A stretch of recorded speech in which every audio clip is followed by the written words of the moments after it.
但你好，我跟对象在一起4年了，今年他第2次上岸研究生了，而我今年又在考啊。他研究生开学2个月，在一次吵架之后，我说冷静一下吧，他说不联系就默认分手吧。上岸第1件是这个故事吗？什么意思？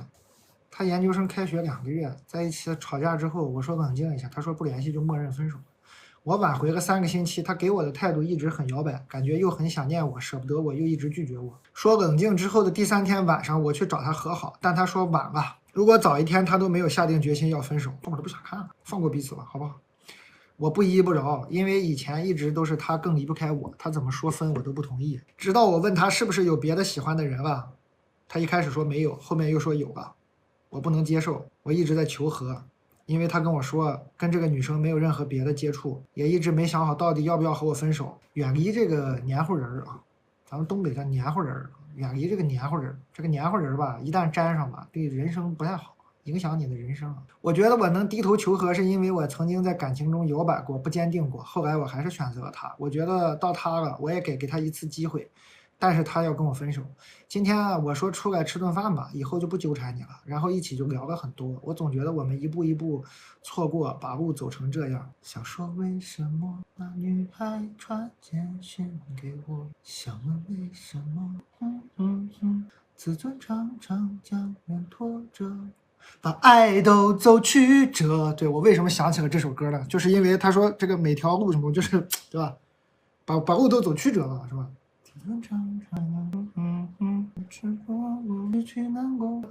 他说的也很真诚啊，但是无意中瞟到那个女生跟他的聊天框，我就崩溃了。你看是吧？传简讯没给你，也给他了，你也看见。他说他跟我出来那么久都没给人发一句消息，就刚刚回了1句而已啊，所以根本没啥。但我要看他又不给，说想一想晚上回去了再给我看。我觉得他对我还是有感情又舍不得的。我又不知道这个女生是怎样的一个存在，那有啥不知道的？框你不都看见了吗？你还要咋不知道啊？知道了，不想知道，不敢面对。你知道了，但你又不敢面对。我觉得我其实是个很清醒的人，感觉心里无比清晰的知道这个人的缺点，感觉其实完全没有必要和好，但是对方不肯承认自己的错误，还要疯狂的洗白自己的出轨，让我很不爽。我觉得我放不下，这可怎么办？自尊常常将人拖着，你就是被自尊拖着了，莫名其妙想不想好，有的人想赢不想好，能明白这其中的区别吗？有些朋友在这个世界上比起过得幸福更想赢，但是不想好，赢了是不是？就自尊作祟想赢，但显然不是想好啊！你想好你就早就跟他分开，你不就好了吗？不行，我要赢，我要让他跪下道歉，我要让他承认他最爱我，不爱那个女人，我要证明这个世界上我才是他心中的唯一，我要赢。有什么好的？你赢了以后又怎么样呢？过着一个赢了但是特别痛苦的人生，有什么好呢？对你的生活有什么帮助呢？啊，狼狈比失去难受，是吧？你只是狼狈，你不喜欢狼狈，对吧？这个歌真的很合适你，是吧？失去你都不是很在乎，但你不喜欢狼狈，你说这怎么办呢？失去有时候就不狼狈了，失去就好。你怀念的是无话不说，是吧？你怀念的是分手以后还是想要爱你的冲动，怀念这干啥？是不是？谁爱的谁记得假洒脱。看看词儿啊，自尊常常将人拖着，把爱都走曲折。假装了解是怕真相太赤果果，好吧，姐妹儿，真相很赤果果啊，狼狈比失去难受。谁爱的太自由，谁过头太远了，谁要走我的心啊？谁呢？是他还是他？我们的朋友小哪吒不能放啊，这个确实这个版权挺贵的，不得了，大家自己在家听。啥好吃啊？点开销冠随便看看都好吃啊。是他就是他，歌名是啥？我怀念的，强烈推荐你们别光听这首歌。有一个人叫廖博，你们看过一个那种街舞的节目吗？那个节目我虽然没有看过，但是那个廖博啊，有个叫廖博的人，你搜廖博，我怀念的，看一下他跳这个舞，感受一下，看一个人跳舞把自己跳哭那种感觉，感受一下。还没有看过的朋友，非常嫉妒你，这个东西我看过至少20多遍，非常好看，非常精彩，去看了，一会儿见啊，这个可以浮窗的。行吗？把我浮在你的这个手机屏幕上，行吗？怎么就分开了呢？把我带上好吗？带上我，可以吗？你可以把我瞄掉，你可以把我瞄了，把我的声音 mute 了好吗？哎呀，王 baby 失去难过呀，自尊常常将人拖着，爱都走去，狼狈了，哎，狼狈了，看不太懂，太抽象了。跳的不好吗？我觉得跳的很好，这歌确实太好听。行吧，刚刚这个姐妹儿是吧？你分了吧，你就是自尊没放下，有啥的呀？人生是吧？还是幸福好，赢没那么重要。有时候赢可以幸福，有的时候赢确实不幸福，但是人习惯了，我觉得输赢比幸福重要啊。其实输赢嘛，有时候没有那么重要。你说你赢是为了啥呢？赚钱是为了啥呢？我经常跟我的朋友们讨论。你说你做一份自己不喜欢的工作，嫁给一个自己不喜欢的人，为了啥呢？图啥呢？你最后图的不是幸福吗？说要跳过一切步骤，说现在这儿有个幸福，但是不行，没看见，我得先去，对吧？我得先赢，我得先赚钱，我得先这些，然后我再回来幸福，挺奇怪的，能不能又赢又幸福？能啊，能啊，当然了。我是突然想起来一个这个巴菲特的演讲，这直播间方不方便说呀？巴菲特有一个讲这个的特别到位的一个比喻，但是有点是不是不太方便说呀？自尊常常将人拖着，把爱都走去。蛋总你好，我是一个极度敏感且喜欢反省的人，我会因为别人的一个眼神、语气或者没回消息等等而怀疑自己是不是讲错话、做错事。每次跟新的朋友或同事聊天回去后，我都复盘自己今天讲的话有没有让别人不舒服，但是过两天就会忘记，总是如此反复。你会忘记就不是啥事儿了。这种事儿能忘就没有那么痛苦啊，痛苦的是忘不掉。10年前看着你一眼记到现在那种才痛苦，你过两天就能忘，没啥事儿。而我也是一个讨好型人格的人，当我有意识到自己讨好的时候，就很厌烦自己的性格，过段时间又会忘记。哎呀，太好笑了，我自己。我有个关系很好的表妹，说我跟人交流的时候喜欢质疑别人、否认别人。我有时候也会意识到身边没有很好的朋友。你到底是不是讨好型人格？咋听起来你是个反驳型人格呢？身边没有很好的朋友，几乎是普通朋友、同事的关系。我想或许跟我爱否认别人、敏感有关系吧。那怎么会讨好型人格通过否认别人来讨好别人吗？好矛盾啊！讨好型反驳人格啥意思？没懂啊？讲巴菲特。哎呀，行，这我给你们，我搜一下啊，我完整的念一下啊，别你们有任何的误解。稍等啊，我完整的念一下巴菲特这段话，我觉得这段话对我影响很多。是不是真的是一个很智慧的人？他是在一个给大学生演讲的时候说的啊，同学们要做你们喜欢的工作，要是你总做那些自己不喜欢的工作，只是为了让简历上的经历更漂亮，那你就糊涂了。有一次我做一个演讲，一个28岁的哈佛大学的学生，我问他你以后有什么打算？他说等我 MBA 毕业后呢，以后要进一家咨询工作，先进一个咨询公司，这样给简历增加一些分量。我说你才28岁。已经有这么漂亮的工作经历了，你的简历已经比别人漂亮10倍了，你还要接着做自己不喜欢的工作，你不觉得有点像年轻的时候把性生活省下来，留到岁数大的时候再用吗？或早或晚，你们都应该开始做自己真心想做的事儿。就大概吧，我刚说的那个，就有的人是为了赢，但是他忘了赢跟幸福是吧？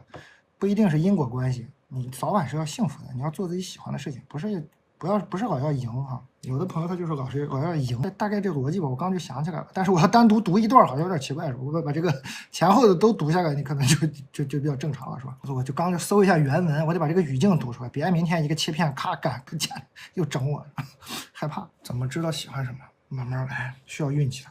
人能找到自己喜欢的事情需要极大的运气，慢慢来，别着急，需要很大的运气。找到了以后呢，关键还要。第一呢，想找到自己喜欢的事情需要极大的运气，找到了自己喜欢的事情，敢于去做又需要极大的勇气，两个考验，两个坎，挺难的，对吧？有时候其实你明明找到了就在眼前，但是你没有勇气，你也不相信自己的直觉，每天呢是吧，太多的知识，太多的声音，对吧？太多的诱惑，一步错，步步都错。刚刚这个朋友我也不知道，他这个感觉比较矛盾啊，自己觉得自己是讨好型人格，但是表妹觉得他说话喜欢否定别人，这太矛盾了，怎么可能通过反驳来讨好别人呢？你再梳理梳理吧，有点奇怪啊。蛋总，我想问一个关于花钱还是存钱的问题。毕业1年，我一直想学剪辑，除了自己单纯的喜欢，也希望有一个技能，所以我打算买一个笔记本。但是我妈知道后呢，每次打电话都会提起让我别买电脑。他认为才工作1年并不稳定，把钱存起来，以防遇到事需要用钱。可是我认为自己挣的钱可以自己支配，而且学习剪辑也是提升自己，所以没少因为买电脑这事吵架。之前我还买个相机，圆了我初中以来很多年的梦想。告诉我妈妈以后，她本来以为她会开心，没想到她因为这件事反复的批评我。现在买电脑也一样，这让我也开始犹豫，究竟要买电脑提升自己，还是存起来以备不时之需？可以给我一个意见吗？你赶紧买吧，你有啥不时之需？你这个年纪真碰上那个一个电脑钱能解决的不时之需啊，你买个这个电脑你也能解决。碰上那个真的不时之需了，你这个电脑买不买你也解决不了啊，不影响啊，赶紧买吧，希望你别碰上。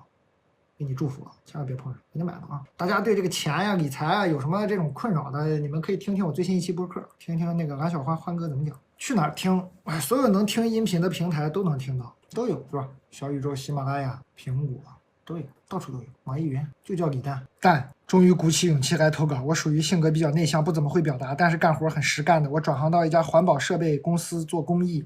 主要是画图、写方案、出材料清单，比较琐碎。这家公司是个小公司，也没有那么正规。而我做的这些工作出现很多问题，比如材料少了、电线型号不对等等这些小事情，就是我背锅。我来这个公司不到1年，做的最多的事情就是背锅，感觉他们可算是找到了一个能背锅的人了。各个部门都盯着我，一有问题，公益部的事情，现在搞得我心态都崩了。我干点什么都是错。还有一个更过分的事情，就是新来了一个公益部门的同事，只是因为他之前在这个行业，来到之后也还没有做项目呢，3个月给他涨了1000块钱，给我涨500，还让我感恩戴德，好好工作。我好气，我不知道该怎么表达。为什么你一直做错事情，做错个1年的事情还给你涨薪呢？可能你对事实的判断有问题了。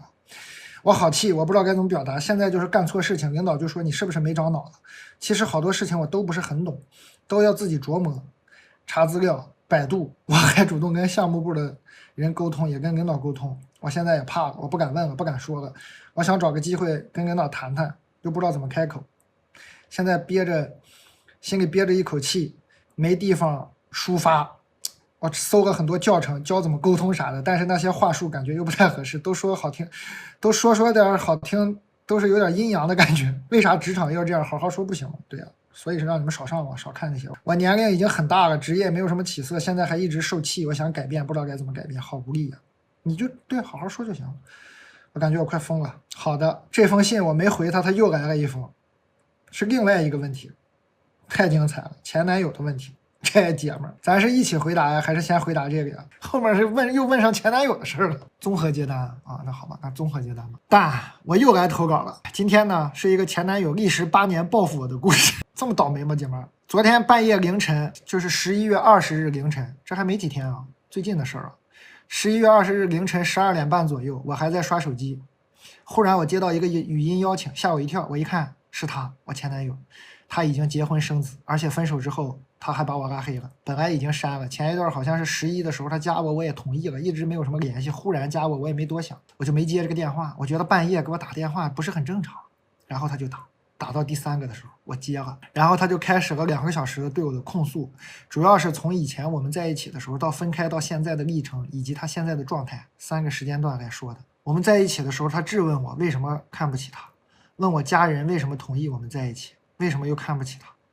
为什么说好去他家我又不去了？他让家里人准备了好多东西，而且请了自己的好朋友，家里的7大姑8大姨，为什么我不去？对啊，为什么呀？我都想问问了，为什么？现在人家还在嘲笑他，说请吃饭连人都没来，他现在都不敢请人吃饭了，你为什么不去啊？我都想知道吧。我俩在一起的时候，我还没有大学毕业，他比我早毕业2年，后来他去我家了，我爷爷觉得他不行，而我呢是我爷爷带大的。我个性比较懦弱，我爷爷说不行，那我就觉得不行，所以我就跟他说我不能去他家了。而那个时候我也不想结婚，我刚毕业，我想赚钱，大概是这样。很多事情他说的细节我都想不起来了。好狠的孙女啊，大孙女，好狠呐！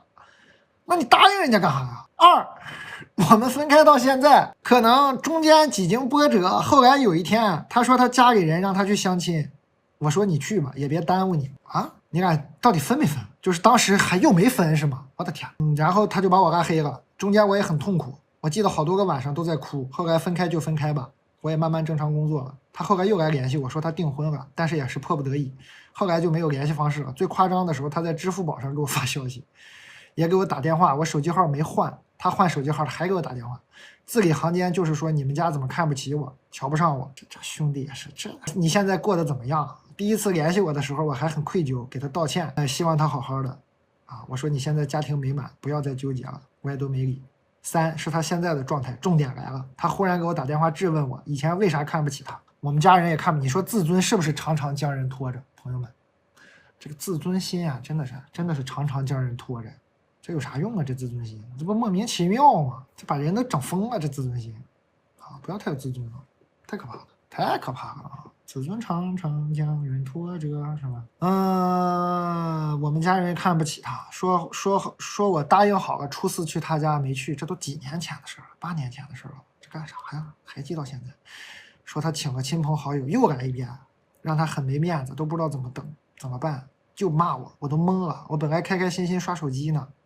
我就说你想表达啥？你到底想表达什么？我都想问问。他说我现在全款买了宝马，买了房，说我现在1年业绩3000万，管理30个人，我就是要向你和你的家人证明我不是没有出息的人。然后他问我说你现在在哪里？他要给我寄特产，什么特产？是把3000万寄过来吗？什么特产？想见我？我说你说这些你老婆知道吗？你有什么病？我没有看不起你，我也没有对你怎么样。之前就算我做的不好，做的不对，我也跟你道歉了，而且都过去9年了。自尊常常将人拖着，全款买宝马车。我本来还挺愧疚，我现在都有点怕了。他字里行间全是报复心理，也不是报复吧，但是确实挺奇怪的。你爷爷看人还不错，我前面可能错怪你爷爷了，大孙女。这因果也说不清楚，他变成这样也不知道你爷爷有没有责任，但是确实挺吓人的。也还可以，但是咱也说不清楚这因果，人的人生是复杂的，可能他变成这样，你爷爷咱也不知道，推了他一把吧，人要干什么没了。这姐们后面就说了一堆，说就是这哥们就是放，哎呀，这兄弟真是没必要。你说这自尊有啥用啊？这兄弟这不也折磨自己吗？这不纯纯折磨自己吗？多痛苦啊！这日子过得也挺好啊，全款买的车，买的房，1年业绩3000万，管理30个人。你看刚刚说什么？是不是跟主题呼应上了？刚刚是不是跟大家说，不要想着赢，要想幸福？你看这个男的，这不就是想赢吗？明明幸福的日子已经过上了，不行，我不要这个幸福。当年9年前有一个人，他赢过我，我要赢回来。这不神经病吗？这不纯纯神经病吗？明明幸福的日子过上了，非要赢，说幸福就行了，为啥非要赢呢？这不跟刚刚我跟你们说的，就是这个道理，马上就有现身说法了。其实就是想跟大家说这个道理。有时候这个人生啊，幸福和赢它是矛盾的，为啥非要赢呢？幸福是吧？自尊常常将人拖。哎呀，姐妹儿。我看看你啊，你这个公司啊，你也别被它影响心情。你跟你这个公司，你好好谈。首先，你们，咱们又今天这个小卖部直播，这都串到一起了。我前面不是跟大家说现实一点，实事求是一点。你看，就是看不清现实。在你的嘴里呢，你这个公司不到1年做的最多的事情就是背锅，所有人都说你做的不好，做的错，完了给你涨薪，涨了500块钱，你合理吗？没有开除你就不说了，还给你涨薪，合理吗，姐妹儿？你觉得这合理吗？这事啊，你肯定是做对了是啊，去跟你领导谈谈。你说领导，你就直接跟领导谈，怎么谈呢？你说领导，过去这1年我真受不了了，你所有人都骂我，新来的人也骂我，这也不行那也不行，然后你们还给我涨薪，我现在就是好奇，我到底做对了什么？领导，你们到底看中我什么了？我想把这个扬长避短，我能不能发挥一下自己的长处，避一避自己的短处？我到底做对了什么？你问问，你打听打听，他们到底咋想？问问背锅补贴，哎，如果真是背锅补贴，你就多要点。如果有一口锅，你在职场1年了，然后所有部门的人都要让你背，为此还给了你点钱，那你有可能还能要一笔大的，因为这很不合理，肯定是出现了什么问题，那可能就是一个什么不愿意暴露出来的问题，那你可能就得多要点钱，是吧？问聊聊就清楚。咱们回这个情情爱爱回去一会儿，从这个痛苦的职场离开。我是 A 部门的主管，他是 B 部门的职员，我的工资是他的3、4倍。2个部门几次聚会下来，我和他成为了饭搭子和散步搭子。吃饭的基本 AA， 但如果吃一顿丰盛的，基本就是我买单，咖啡也是我买单。我觉得我工资比他高，偶尔请他也没问题。他也经常下班后帮我干点小杂活。前阵子他跟我要名分，小伙子跟这个跟这个来信的姐妹要名分，这饭吃的给他还吃进去，要上名分。他比我小好几岁，我最烦的就是办公室恋情，但我也不想失去一个饭搭子，自己吃饭真是太无聊了。他图什么呀？他图我的钱吗？我搞不明白他脑袋里到底在想什么，求解答，解答不了。那个他误会你。事件后续啊，有后续，我看看能不能解答一下。后续，这个男生呢，非要让我给他一个名分。哎呀，我也不想失去这个饭搭子，所以我还是继续跟他吃饭散步，但是绝不接任何关于名分的话。我是不是有点渣呀？我谁也不爱，我也不爱他，我也不爱父母，我也不爱工作。我觉得我没有爱人的能力，我也很讨厌和别人待在一起，但我喜欢舒服的吃饭。好长啊，后面还有啊，不是，可能是爱啊，可能是爱的啊，你可能就是自己是吧？封闭自己的心，可能是爱的。我的工作永远在加班，让我疲惫。我的工作已经弄垮了我的身体。我的父母觉得我离婚了，成了丢脸的东西，常常对我说一些很难听的话。我试着好好跟他们沟通，他们觉得我自作自受。我已经失去了所有沟通的能力。对喜欢的人，我除了沉默的看着他之外，做不出任何回应。我该怎么办？这是一个人吗？我的天，你可能需要寻求一下心理帮助啊！我可能帮助不了你，姐妹儿，我这个能力有限了，我得寻求一下心理帮助。我能力有限，确实能力有限。我建议，我真的认真的啊，你去寻求一下心理帮助。但我命里带卷，我属于正常的工作节奏下可以把工作做到让领导满意，但是最近领导因为上面压力开始压我呢，一忙我就开始忙中出错。领导属于急脾气，动不动就开骂，最近真的被他骂的心境崩溃，越错越错，越做越错，越错越骂。我现在被折磨的失眠，记忆也变差，工作质量越差，然后又被骂，恶性循环，感觉像一个醒不来的噩梦。我现在已经半放弃了，但是这个工作暂时不能马上换，我想悄悄不被发现，骑驴找马，所以还是在他面前装作无事发生。但是一想到第二天又要去挨骂，我又很焦虑，但我该怎么办？有没有什么疏解心情的书或者技巧让我熬过这段跳槽期 ？PS 我没办法直接发疯，我怕他到时候不让我顺利跳槽。所以还是要一如既往的在他底下挨骂。我不懂啊，我要是你，我就跟他吵一架，走都要走了，这么喜欢被骂吗？我是你，我就跟他大吵一架，怕背调。你觉得他天天这么骂他只是忍气吞声，这背调评语一定好吗？吵不了架，那你就只能就当没听见；吵不了架嘛，你要选择忍气吞声，那你就只能当没听见。喵喵，谢谢。但我今年26岁，和男朋友是大学同学，我们认识几年，关系一直不错。后来上学的时候不懂和人交往，因为自卑和回避导致错过。后来他有个女朋友，我们保持朋友的关系，但在某一次见面时捅破个窗户纸。我们喝多了以后发生了没有控制住自己的事情。他告诉我一直对我有感情，只是压抑住，我没有忍住，我亲了他，然后不敢再有联系了。后来他和他女朋友坦白了，但是因为对方接受不了而分手了。他分手后不久，我们恢复了联系。在冲动上头的时候，我们没有控制住自己的感情，我们在一起了。现在在一起1年多，感情很好，但是我常常会陷入过往的折磨。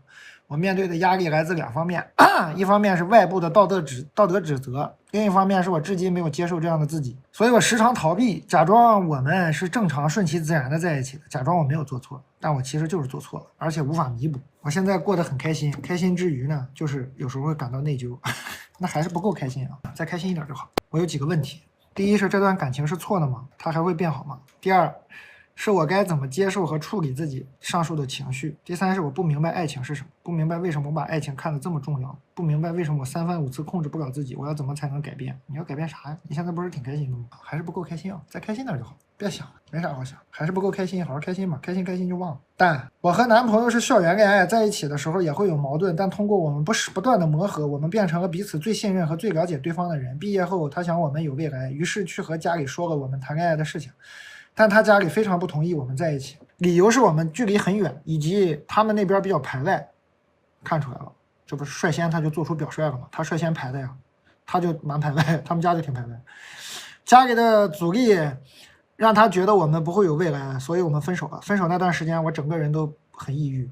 后来我看了一些哲学家，比如黑格尔、海德格尔，还学习了一些佛学，这些思想对我很有帮助。我的天！你这读书能力很强啊，好小众的语言啊！黑格尔、海德格尔，这就看进去了啊！这就水灵灵的把黑格尔、海德格尔就看进去了，因为分手把这俩格尔就看进去了，真厉害啊！哎呦我的妈呀！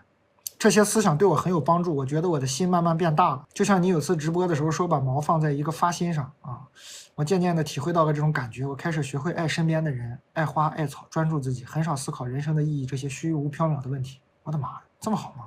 这哲学起效啊！这哲学，这种感觉虽然没有谈恋爱的时候那种极致的幸福感，但很稳很扎实。但是正当我要走出来的时候，他又回来找我了。哎呀，这黑格尔、海德格尔2大格尔加在一起，不及一个前男友回头吃草啊！这他一个回来找你，你这哲学之心破碎了呀，这佛学就白学了呀！啊，道心全碎了。我家啊，这2大格尔加上我们佛学。这没架住一个吃回头草的，一下就破碎了。曾经的回忆和以前那种极致的幸福感又向我扑面而来，我忍不住又走进了那个泥潭，我们又纠缠在了一起。书上都是骗人的，哈哈，什么这又纠缠在一起了啊！以目前的情况来看，我和他大概率是回不到之前相处的状态了。我们的问题还是那些问题，甚至问题变得更多了。我们之间曾经建立起的良好关系也没有了。明知是这样，但因为舍不得之前的美好，所以一直没和他断干净。现在我又不快乐了，我又开始忍不住思考那些虚无缥缈的问题了，我又被自己的情绪困住了。请问蛋，我现在该怎么办？你呀，你把这个格尔啊，佛学啊，你先放一放。咱们就是说，这个世界上，你去找一找这个其他的异性怎么样？把你的眼光放长远一点，从图书馆先出来吧，你看一看有没有别的异性，就是看起来还可以的那种好不好？就是这个除了吃回头草的马以外，还有不少马呢啊，找一找，看一看，挑一挑，选一选，一走一过，是不是？看一看，极致的幸福感未必只有这一匹可以提供给你的，是吧？可能别人也挺极致的，你没给人家机会，你净整格尔是吧？这一天整格尔不行啊，好不好？给别人一点机会，腾格尔也听听腾格尔也行，黑格尔、海德格尔、腾格尔是吧？听听腾格尔可以。我爱你，我的家，我爱你，我的天堂。让腾格尔开心一点，真的离他远点先。哎，让你离嘛，你可能也离不开嘛。但是是吧？咱先是吧，看看别的，多看看。多吃点行，多吃点好吃的。同事们，我的妈呀！少年新知就是叫这么多人做过苏东坡这个主题，对不对？你想想，那么多教科书，那么多讲座，那么多老师做过多少无数次。你看一本叫《少年新知》的杂志做苏东坡这个主题，你看他的组稿思路哈。开场叫你好苏东坡，他收集的都是小朋友给苏东坡写的信。然后第二个就是苏东坡的普鲁斯特问卷，就是用苏东坡的诗词来回答普鲁斯特问卷。然后日常生活中的苏东坡时刻，然后开始思考说宋朝的天空是什么颜色的？宋朝考进士比考985还难，苏东坡到底长什么样？然后在下面有北宋文人之间相互会送些什么礼物？苏东坡的斜杠人生歌单，读苏东坡时适合听什么音乐？你说这些文章你不好奇吗？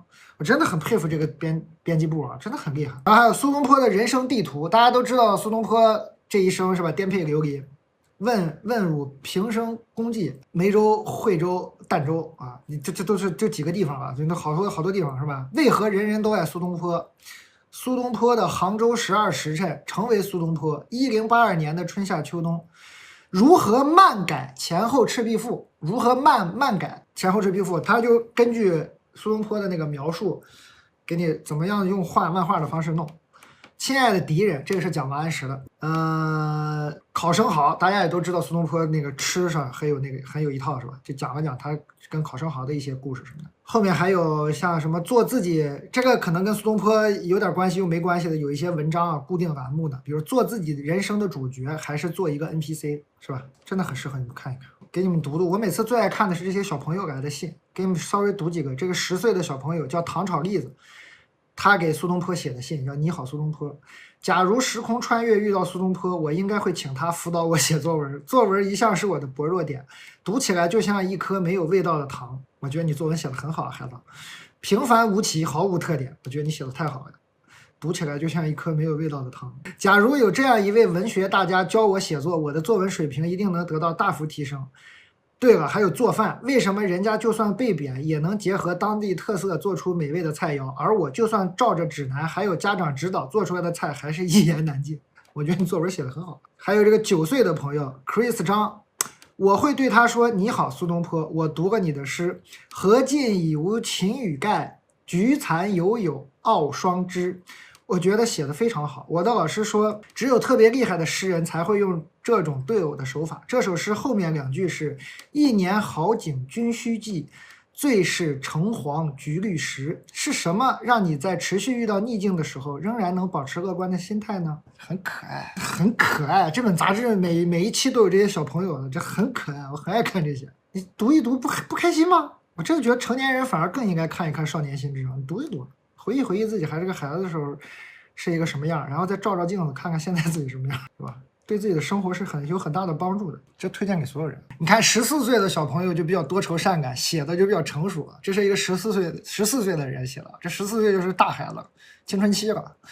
我很喜欢苏东坡，我看过关于他的各种各样的书和纪录片，还买了各种各样的周边。苏东坡的周边是什么？他生日的时候我会给他买蛋糕，他的忌日我会给他上香。你看这多愁善感的朋友是吧？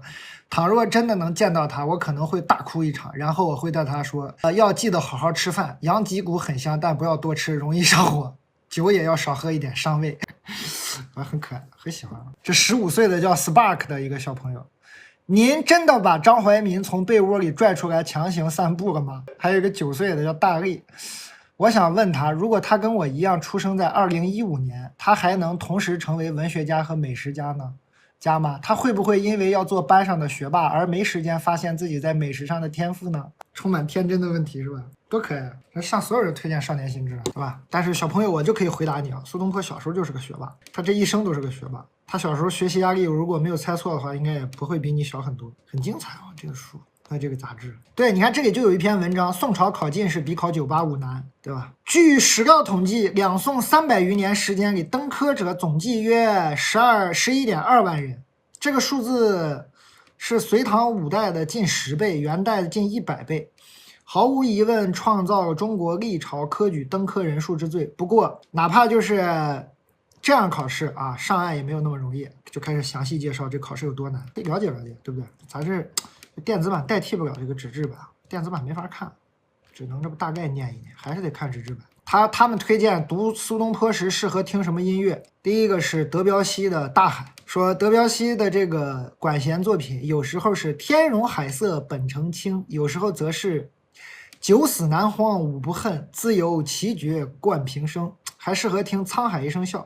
这首歌唱的仿佛就是苏东坡一生颠沛流离，辗转漂泊，辛苦盖好的房子住不到2个月就得搬走，晚年还要到极不宜居的海南岛，但他面对沧海也能豁达地发出这样的一声笑。很喜欢啊，非常喜欢。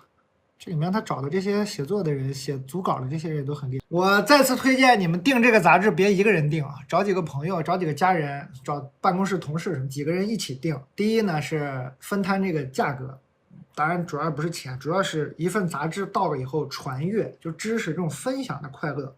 然后你看完什么感受，我看完什么感受，创造一点大家交流的这种感觉，传阅啊，几个人一起订的感受更好。一个宿舍2个宿舍一起订是吧？几个同事几个好朋友这种来回看，一个人看没有那么快乐，家人一起看一看，强烈推荐啊，强烈推荐是传阅，有券吗？还有3分钟发券，适合5年级小朋友吗？5年级可以了，他们官方推荐好像是9岁以上。我记得是他们推荐是9岁以上，但我认为是全年龄段啊。有一些小朋友他不认字，他看看图，然后你是家长，你看完你给他讲讲。5年级小朋友正在看，刚那个5年级小朋友正在看呢，那你就别看我直播了，好不好？拿谁手机啊？